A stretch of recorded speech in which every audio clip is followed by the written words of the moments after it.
This week's cold case is on Cynthia Constantine.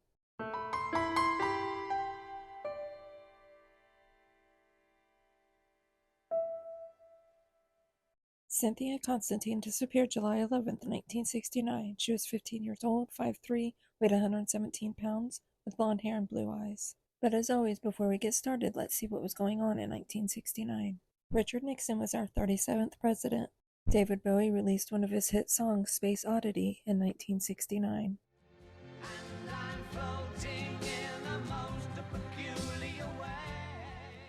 And the very popular TV show Sesame Street made its debut in 1969.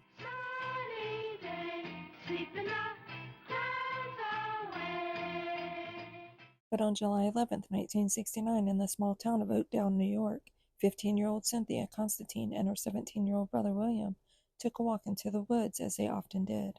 While walking, they saw a muskrat den, but they had to get back home, so she told her brother, "I'm going to come back later and try to find the muskrat."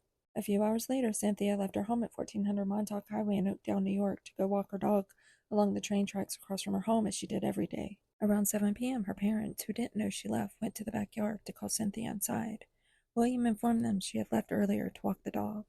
Fearing she may have fallen and gotten hurt, they went to look for her. William mentioned perhaps she went to look for muskrats in the woods, as she had mentioned that earlier. When they walked out, Cynthia's dog had returned without her, with its leash and collar still on. Her parents and William hurried to the woods. When they got to the muskrat hole, they did see what they believed to be her footprints and dog prints, but it was starting to rain, which washed away the prints. They quickly returned home and notified the police. The police searched the woods and found nothing. The rain continued throughout the night and washed away any clues that might have been out there.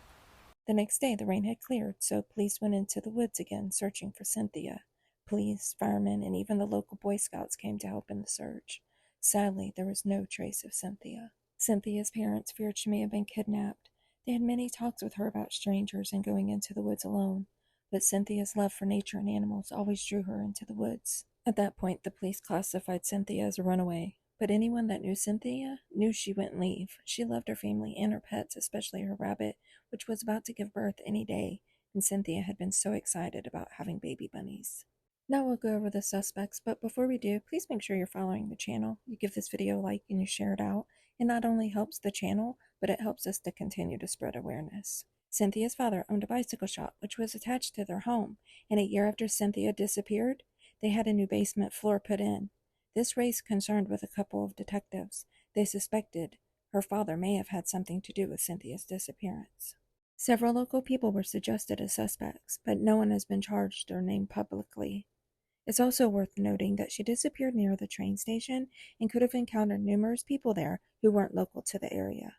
Cynthia was never seen or heard from again. Again, she disappeared on July 11th, 1969. She was 15 years old, 5'3", weighed 117 pounds, with blonde hair and blue eyes. Cynthia would now be 69 years old, and this is an age progression photo of what is believed she would have looked like at 62. What do you think happened to Cynthia? Let me know in the comments. And if anyone has any information about Cynthia, please call the Suffolk County Police Department at 631-852-6040. Thanks for watching.